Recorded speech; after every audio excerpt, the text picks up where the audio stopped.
ದಕ್ಷಿಣ ಭಾರತದ ಗಾನಕೋಗಿಲೆ ಮೌನವಾಗಿದ್ದಾರೆ. ಲಕ್ಷಾಂತರ ಹೃದಯಗಳನ್ನು ಸ್ಪರ್ಶಿಸಿದ ಖ್ಯಾತ ಗಾಯಕಿ ಎಸ್ ಜಾನಕಿ ಇನ್ನು ನೆನಪು ಮಾತ್ರ. ಅವರ ಅಗಲಿಕೆಯಿಂದ ಸಂಗೀತ ಲೋಕ ಕಂಬನಿ ಮಿಡಿದಿದೆ. ದಕ್ಷಿಣ ಭಾರತದ ಖ್ಯಾತ ಹಿನ್ನೆಲೆ ಗಾಯಕಿ ಎಸ್ ಜಾನಕಿ ಅವರು ವಿಧಿವಶರಾಗಿದ್ದಾರೆ. ಅವರಿಗೆ 88 ವರ್ಷ ವಯಸ್ಸಾಗಿತ್ತು. ಅನಾರೋಗ್ಯದಿಂದ ಬಳಲುತ್ತಿದ್ದ ಅವರನ್ನು ಮೈಸೂರಿನ ಖಾಸಗಿ ಆಸ್ಪತ್ರೆಗೆ ದಾಖಲಿಸಲಾಗಿತ್ತು.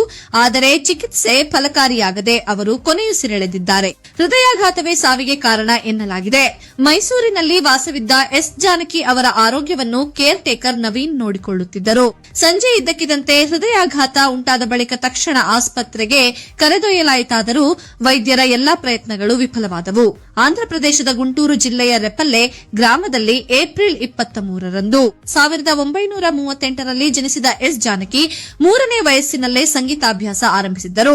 1957ರಲ್ಲಿ ತಮಿಳು ಚಿತ್ರದ ಮೂಲಕ ಚಿತ್ರರಂಗಕ್ಕೆ ಹಿನ್ನೆಲೆ ಗಾಯಕಿಯಾಗಿ ಪ್ರವೇಶಿಸಿದ ಅವರು ನಂತರ ತೆಲುಗು, ಕನ್ನಡ, ಮಲಯಾಳಂ ಸೇರಿದಂತೆ ಅನೇಕ ಭಾಷೆಗಳಲ್ಲಿ ಹಾಡಿ ಅಪಾರ ಜನಪ್ರಿಯತೆ ಗಳಿಸಿದರು. 20ಕ್ಕೂ ಹೆಚ್ಚು ಭಾರತೀಯ ಭಾಷೆಗಳಲ್ಲಿ ಸುಮಾರು 48,000ಕ್ಕೂ ಹೆಚ್ಚು ಹಾಡುಗಳನ್ನು ಹಾಡಿದ ಎಸ್ ಜಾನಕಿ ಭಾರತೀಯ ಸಂಗೀತ ಲೋಕದ ಅಪ್ರತಿಮ ಧ್ವನಿಯಾಗಿ ಗುರುತಿಸಿಕೊಂಡರು. ಕನ್ನಡದಲ್ಲೂ ದೀಪವು ನಿನ್ನದೆ, ಗಾಳಿಯೂ ನಿನ್ನದೆ, ತಾಯಬಾರ ಮಗುವ ತೋರ, ಯುಗ ಯುಗಾದಿ ಕಳೆದರೂ, ಹೇಳೆ ಗೆಳತಿ, ಬಿಸಿಲಾದರೇನು, ಮಳೆಯಾದರೇನು ಸೇರಿದಂತೆ ಅನೇಕ ಅಮರ ಗೀತೆಗಳಿಗೆ ಅವರು ಜೀವ ತುಂಬಿದ್ದರು. ಅವರ ಅದ್ವಿತೀಯ ಗಾಯನಕ್ಕಾಗಿ ಹಲವು ರಾಷ್ಟೀಯ ಹಾಗೂ ರಾಜ್ಯ ಪ್ರಶಸ್ತಿಗಳು ಅವರಿಗೆ ಲಭಿಸಿದ್ದವು. ಮೈಸೂರು ವಿಶ್ವವಿದ್ಯಾಲಯ ಗೌರವ ಡಾಕ್ಟರೇಟ್ ನೀಡಿ ಸನ್ಮಾನಿಸಿತ್ತು.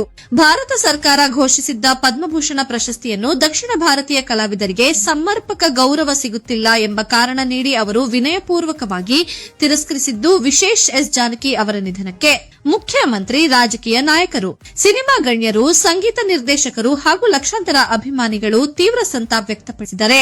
ಅವರ ಅಗಲಿಕೆ ಭಾರತೀಯ ಸಂಗೀತ ಲೋಕಕ್ಕೆ ತುಂಬಲಾರದ ನಷ್ಟವಾಗಿದೆ. ನಾನು ಅವರ ಭೇಟಿನೇ ಮಾಡಿಲ್ಲ, ಇಲ್ಲ, ನಾನು ನೋಡೇ ಇಲ್ಲ ಅವರನ್ನು. ಅದೇ ನನಗೊಂದು ಅಪರಾಧಿ ಭಾವನೆ. ಈಗ ನಾನು ಅವರನ್ನು ಯಾವತ್ತೂ ಪರ್ಸನಲ್ ಆಗಿ ಮೀಟ್ ಮಾಡಿಲ್ಲ, ಯಾವುದೇ ಒಂದು ಪ್ರೋಗ್ರಾಮಲ್ಲಿ ಅವ್ರನ್ನ ನೋಡಿಲ್ಲ. ನಾನೆಲ್ಲ ನೋಡ್ತಾ ಇದ್ದು ಅವ್ರ ಪ್ರೋಗ್ರಾಮ್ ಯೂಟ್ಯೂಬ್ ಈ ಥರ ಇದರಲ್ಲೇ ಟಿವಿಗಳಲ್ಲೇ ನೋಡಿದವಳು. ಇವತ್ತೇ ನಾನು ಆ ತಾಯಿಯ ದರ್ಶನ ಮಾಡ್ಕೊಂಡಿದ್ದು. ಸಾರಿ. HD 24x7 ನ್ಯೂಸ್, ಇದು ಕನ್ನಡಿಗರ ಧ್ವನಿ.